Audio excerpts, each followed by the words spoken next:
kebaikan-Mu, Yesus. Ku bersyukur, ku bersyukur atas kasih setia-Mu,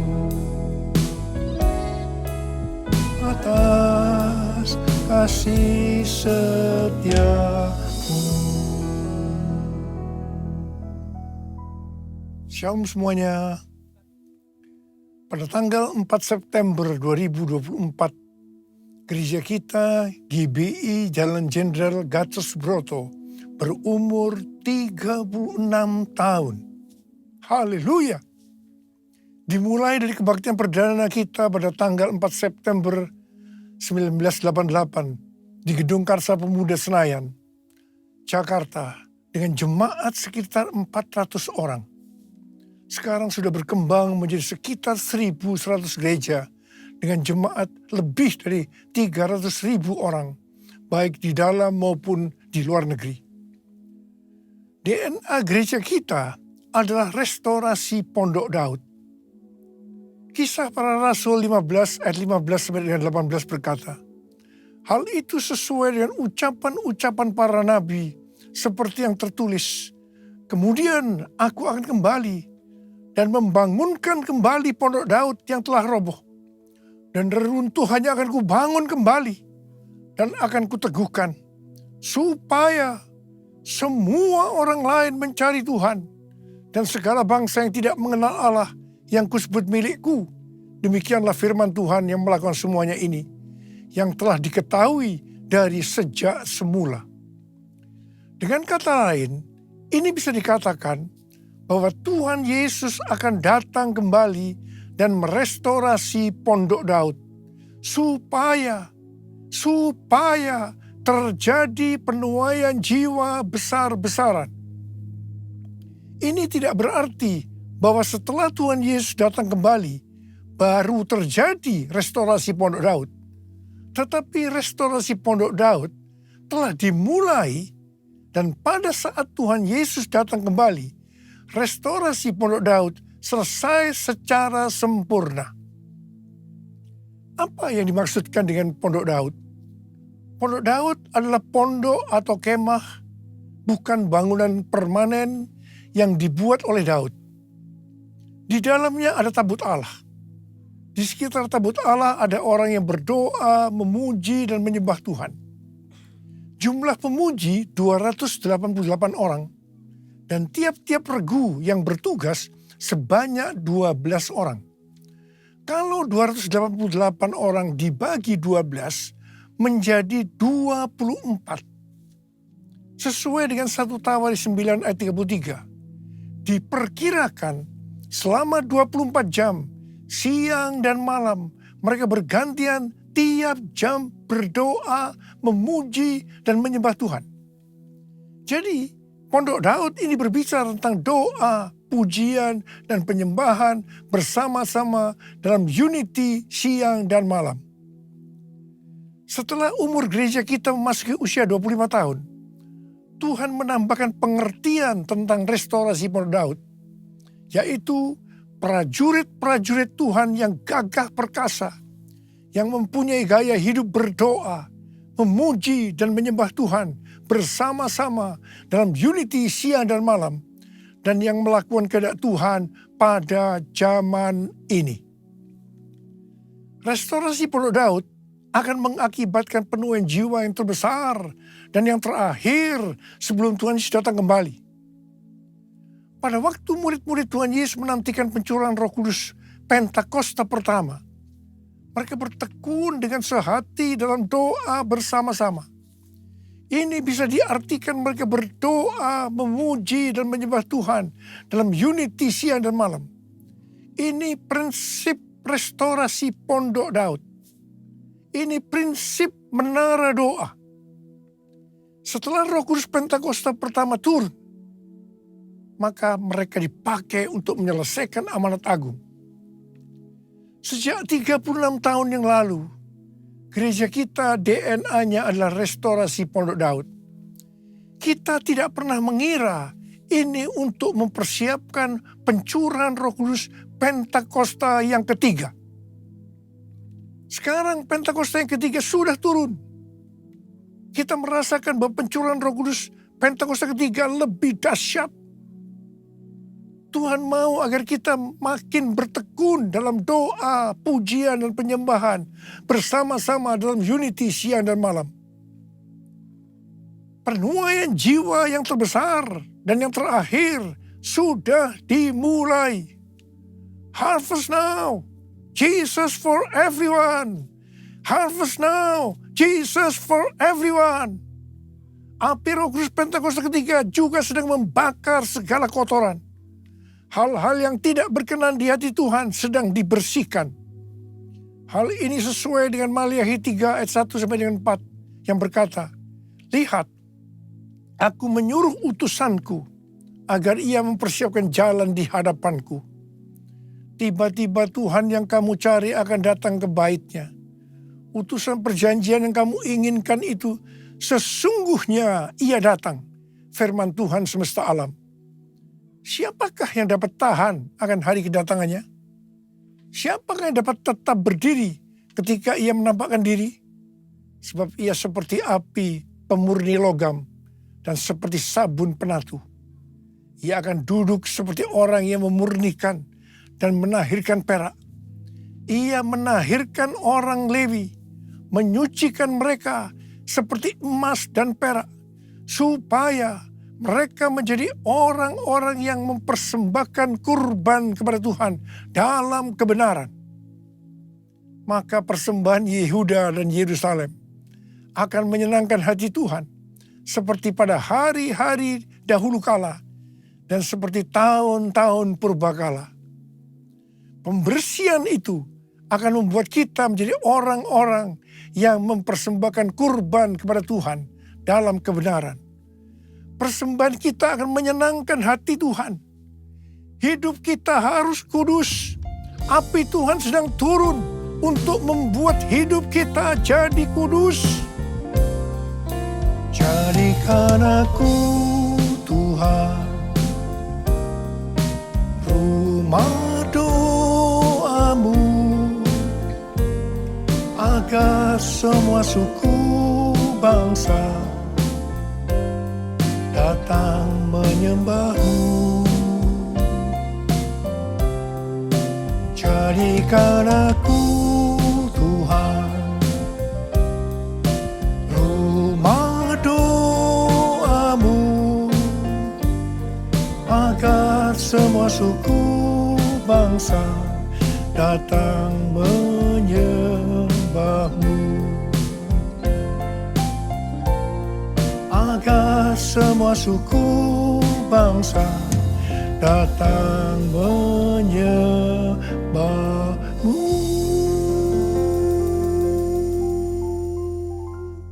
Perjalanan rohani kita sampai dengan tahun 2033 untuk menyelesaikan amanat agung bisa digambarkan seperti perjalanan bangsa Israel memasuki tanah Kanaan atau tanah perjanjian di bawah pimpinan Yosua.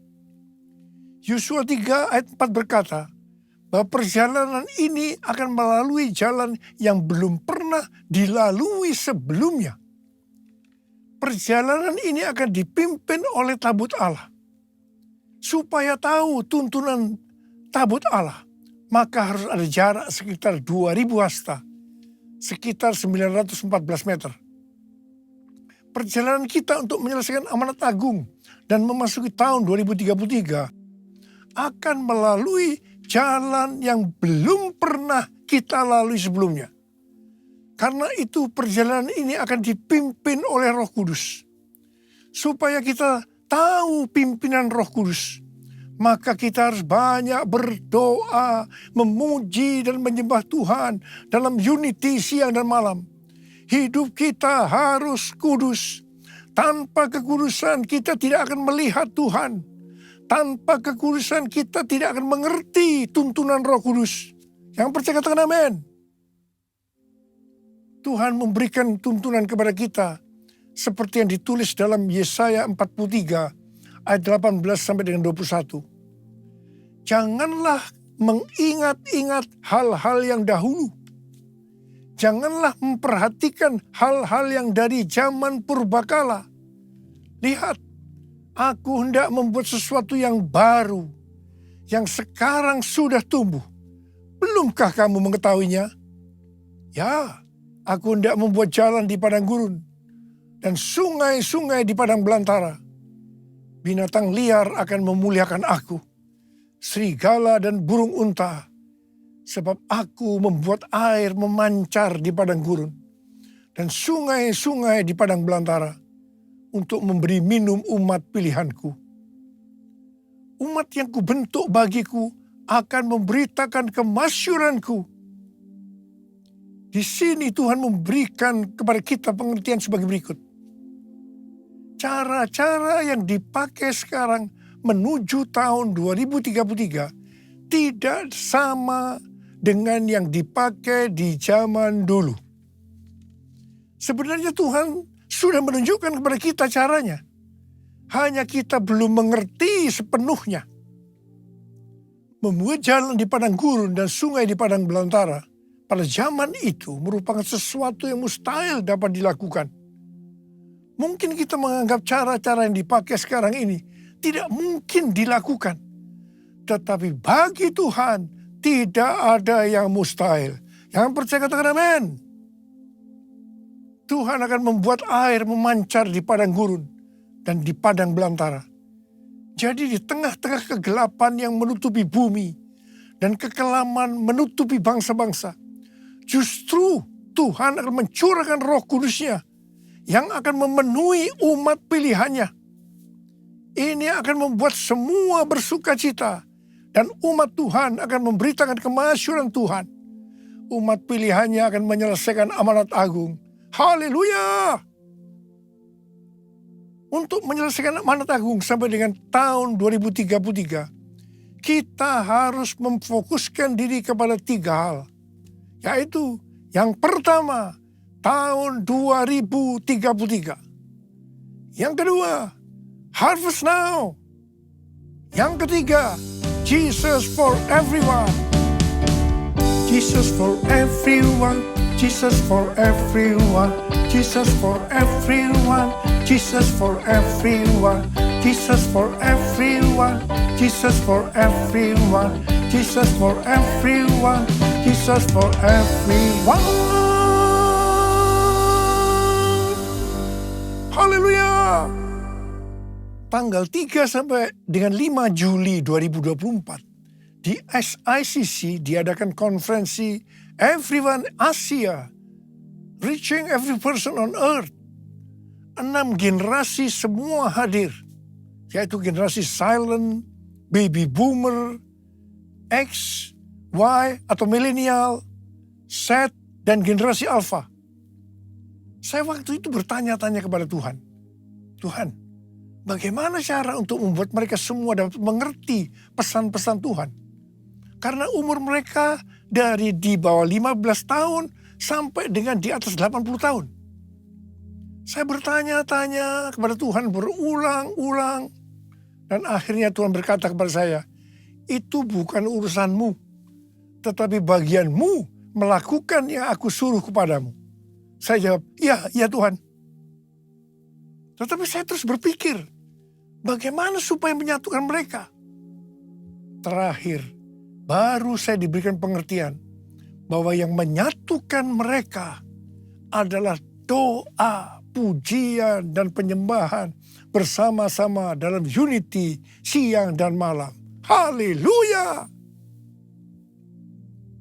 Sesuai dengan yang tertulis dalam Yesaya 60 ayat 1 sampai dengan 7. Yang mengatakan bahwa sebab sesungguhnya kegelapan menutupi bumi dan kekelaman menutupi bangsa-bangsa. Tetapi terang Tuhan terbit atasmu, dan kemuliaannya menjadi nyata atasmu. Sebab itu bangkitlah, menjadi teranglah, sebab terangmu datang dan kemuliaan Tuhan terbit atasmu. Kalau kita bangkit dan menjadi terang, maka bangsa-bangsa dan raja-raja datang kepada terang yang terbit atas kita. Artinya akan terjadi penuaian jiwa secara global. Harap diperhatikan bahwa kalau kita dipakai oleh Tuhan untuk memenangkan jiwa bagi Tuhan, itu bukan karena kita hebat, tetapi karena pengurapan Tuhan yang turun ke atas kita. Demikian pula kalau kita diberkati berlimpah-limpah, itu bukan karena prestasi kita, bukan karena kehebatan kita, tetapi semua karena kemurahan Tuhan. Hal yang kedua, kalau kita mau bangkit dan menjadi terang, kita akan tercengang dan akan berbesar hati. Sebab kelimpahan dari seberang laut akan beralih kepada kita. Dan kekayaan bangsa-bangsa akan berpindah kepada kita. Yang percaya katakan amin. Harap diperhatikan. Kalau kita diberkati oleh Tuhan dalam hal materi, itu bukan hanya untuk kepentingan pribadi kita, tetapi yang lebih penting adalah untuk dipakai menyelesaikan amanat agung. Ini sesuai dengan Yesaya 60 ayat 7 yang berkata, segala kambing domba Kedar akan berhimpun kepadamu. Domba-domba jantan Nebayot akan tersedia untuk ibadahmu. Semuanya akan dipersembahkan di atas mezbahku sebagai korban yang berkenan kepadaku. Dan aku akan menyemarakkan rumah kemuliaanku. Bangkitlah, terangmu sudah datang. Bangkitlah, terangmu sudah datang. Kemuliaan Tuhan telah terbit. Kemuliaan Tuhan telah datang. Kemuliaan Tuhan telah terbit atasmu, atasmu, atasku.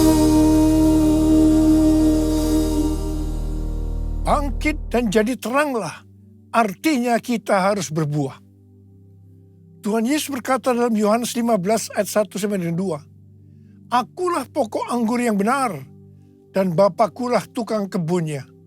Setiap carang padaku yang tidak berbuah dipotongnya, dan setiap carang yang berbuah dibersihkannya, supaya ia lebih banyak berbuah. Carang yang tidak berbuah dipotong, jatuh ke tanah, menjadi kering, kemudian dikumpulkan orang, dan dicampakkan ke dalam api, lalu dibakar. Jadi, kalau kita tidak berbuah, akibatnya akan dimasukkan ke dalam api neraka. Jangan sampai tidak berbuah. Waktu Tuhan Yesus memberikan perumpamaan tentang penabur benih, dikatakan ada benih yang jatuh di semak duri. Semak duri ini akan semakin besar dan menghimpit tanaman itu sehingga tidak berbuah.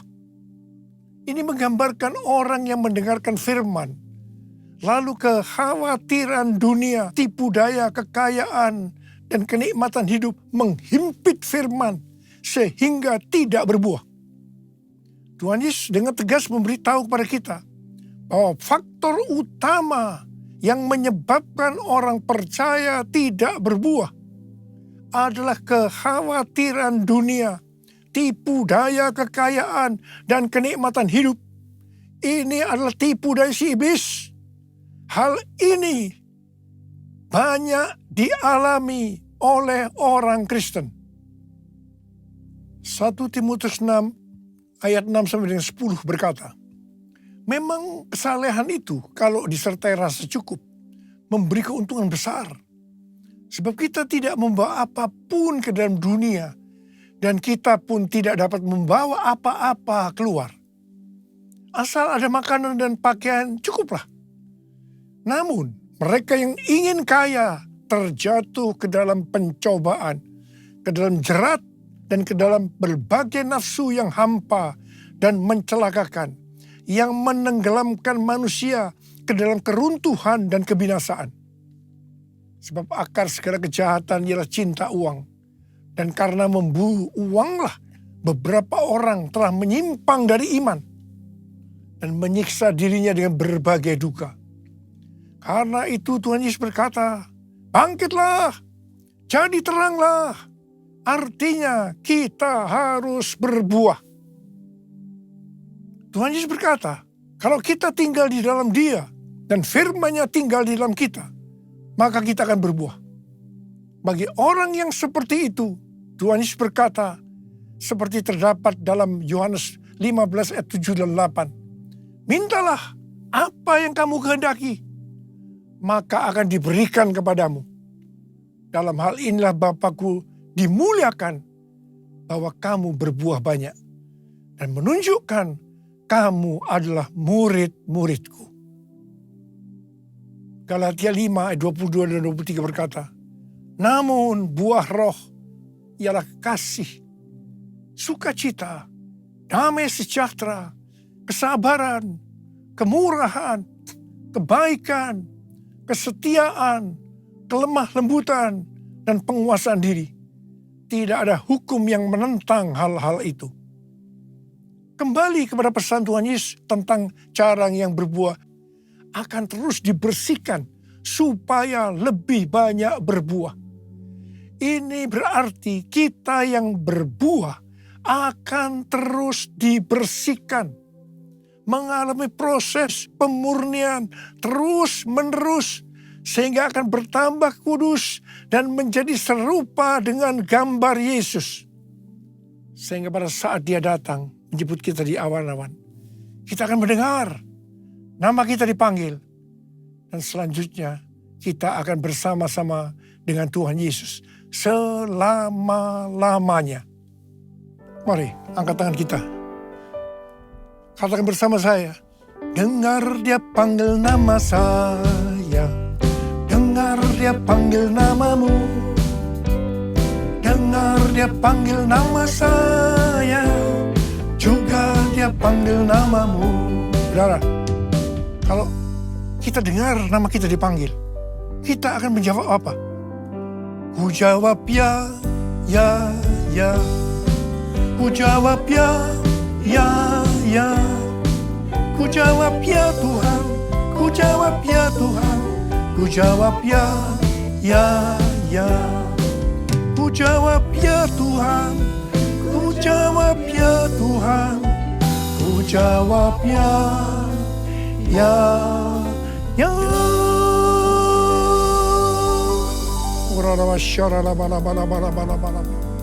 Mari kita berbahasa roh saat ini.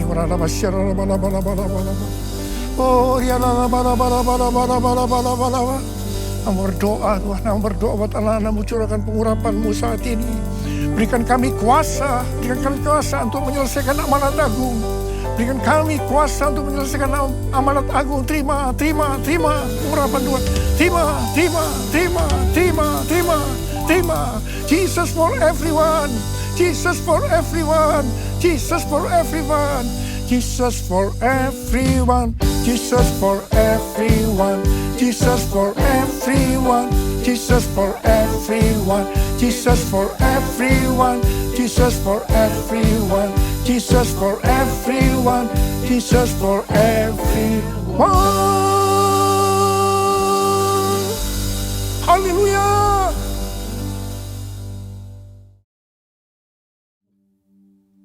Kita akan masuk dalam perjamuan kudus. Kita akan mengingat ayat ini. Sebab setiap kali kamu makan roti ini dan minum cawan ini, kamu memberitakan kematian Tuhan sampai Ia datang. Perjamuan kudus adalah perjamuan Tuhan Yesus sendiri.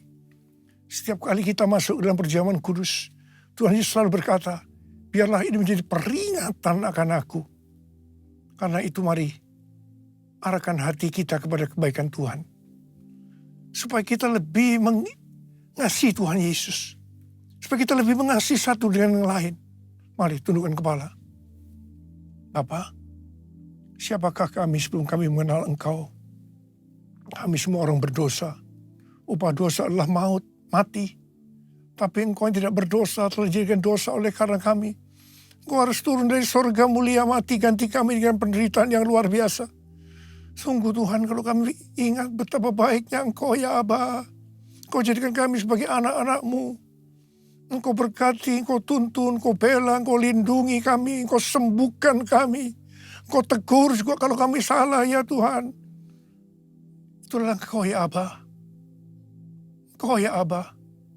Terima kasih. Terima kasih, terima kasih, terima kasih. Tuhan akan memberkati kita semua melalui perjamuan kudus. Tapi Tuhan mau kita makan dan minum dengan cara yang benar. Karena itu masing-masing lihat keadaan diri. Introspeksi. Jangan menyimpan dosa. Kalau ada dosa yang diingatkan oleh Tuhan saat ini, langsung minta ampun. Selesaikan sebelum kita masuk dalam perjamuan kudus. Supaya diberkati oleh Tuhan. Kau melihat anak-anakmu yang saat ini sedang menyelesaikan segala sesuatu dengan Tuhan. Ampuni Tuhan, ampuni kami. Ampuni ya Tuhan, ampuni. Layakkan kami untuk masuk dalam perjamuan kudus. Bapa, terima kasih. Terima kasih. Kami akan masuk dalam perjamuan kudus dengan hati yang penuh ucapan syukur. Dalam nama Yesus kami berdoa. Amin. Mari, angkat roti di tangan kanan kita tinggi-tinggi. Sebab apa yang telah kuteruskan kepadamu telah aku terima dari Tuhan. Yaitu bahwa Tuhan Yesus pada malam waktu ia diserahkan mengambil roti. Dan sesudah itu ia mengucap syukur atasnya. Dia memecah-mecahkannya dan berkata, inilah tubuhku yang diserahkan bagi kamu. Perbuatlah ini menjadi peringatan akan aku. Sudah dikasih Tuhan, bukankah roti yang kita pecah-pecahkan ini adalah persekutuan kita dengan tubuh Kristus. Mari kita makan dalam nama Yesus.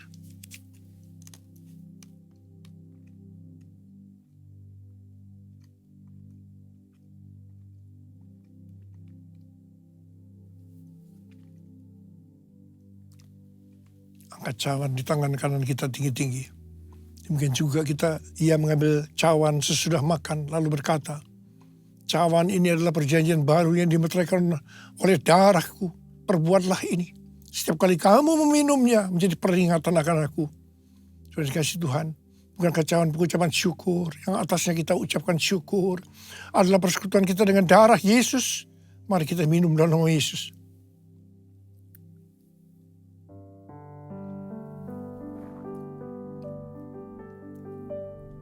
Angkat tangan kita di depan Tuhan. Ucapkan syukur dengan suara. Jangan diam. Keluarkan suara. Ya Tuhan, terima kasih. Terima kasih ya Tuhan. Terima kasih ya Tuhan. Terima kasih Tuhan. Terima kasih. Oh,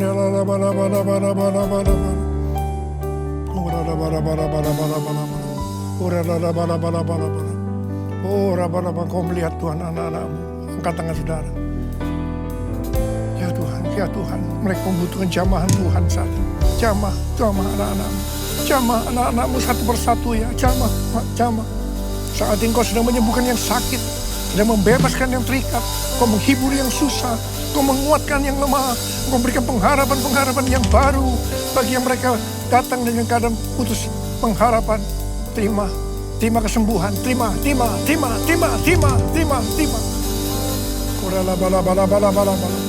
Oh, terima kasih. Tuhan, terima kasih. Tuhan, terima kasih. Terima kasih, Yesusku. Terima kasih, Yesusku. Puji syukur hanya bagi Tuhanku. Terima kasih, Yesusku. Terima kasih Yesusku, puji syukur hanya bagi Tuhanku.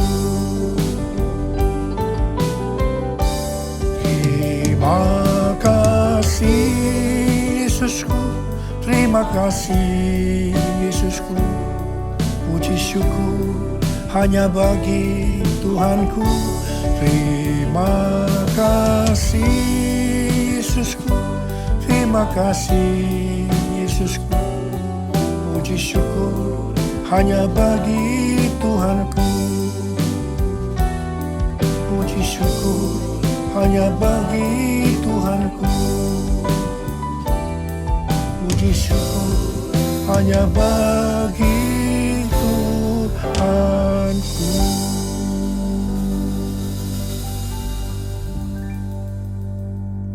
Sekarang terimalah berkat Tuhan. Kasih karunia yang berlimpah-limpah daripada Allah Bapa dalam Anak yang tunggal Yesus Kristus. Persekutuan yang manis dengan Roh Kudus menyertai kita semua mulai hari ini. Sampai Tuhan Yesus datang menjemput kita di awan-awan dan bahkan sampai selama-lamanya. Yang percaya bersama-sama katakan Amin.